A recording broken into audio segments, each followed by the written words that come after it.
آپ کو ڈفرینس کیسا لگتا ہے؟ You worked in Pakistan as well and you worked here as well. آپ کو کیا ڈفرینس فیل ہوتا ہے آپ کی فیلڈ میں؟ میں سمجھتا ہوں پاکستان میں فٹسٹ ٹو سروائیو ہے.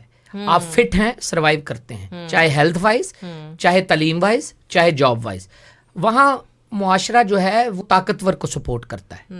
یہاں معاشرہ ایکول اپرچونیٹیز دیتا ہے. آپ ڈسیبل ہیں تب بھی، آپ بلائنڈ ہیں تب بھی، اور آپ پڑھے لکھے زیادہ تیز ہیں تب بھی، اس کے حساب سے آپ کو سپورٹ ملتی ہے. یعنی سپورٹ سسٹم آپ کو برابری کے اوپر رکھتا ہے اور آپ اپنے مواقع حاصل کر سکتے ہیں. مثلا میں نے یہاں وکالت جب شروع کی، اور جو پہلے ہی سالوں میں جب میں نے کوالیفائی کیا 5-6 سال پڑھ کے، تو میں نے ڈومیسٹک وائلنس کے اوپر بیسٹ وکیل کا ایوارڈ لیا. لیکن میرے مقابلے میں جو بیرسٹر تھے 20-20 سال سے کام کر رہے تھے. اور جب میں آئی was shocked the way announce ہوئی، تو میں جب ایوارڈ لینے گیا تو چیف جسٹس نے ایوارڈ دینا تھا.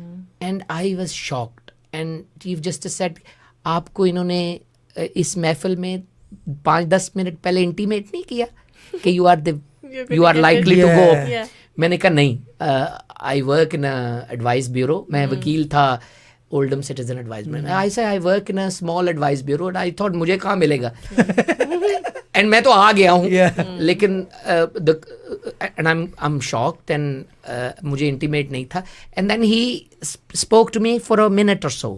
مجھے جیسے نہیں کہ appreciate. And I think that shows کہ ایک ایڈوائس کلینک میں کام کرنے والا وکیل جو میرے ساتھ پینل تھا، اس میں اس وقت کے ٹاپ پرائم منسٹر کی بیوی کے چیمبر کا بیرسٹر تھا. یعنی دیکھیں کتنے فرق ہے.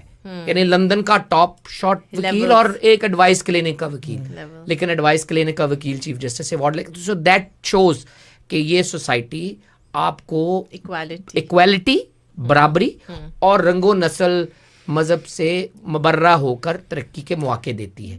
ریڈ ٹیپ ہوگا کہیں نہ کہیں جا کے، ایک سیلنگ ہوگی ریڈ ٹیپ، ہر جگہ ہی ہوتی ہے، ہر جگہ ہی ہوتی ہے. لیکن کم از کم بادی النظر میں پوری معاشرے کو وہ یہ پریچ نہیں کرتے کہ آپ اور میں علیحدہ کوئی اینٹی ہیں. ریڈ ٹیپ ہوگا لیکن عام پبلک میں یہ تاثر نہیں پھیلاتے کہ جی آپ کے لیے ایکول اپرچونیٹیز نہیں.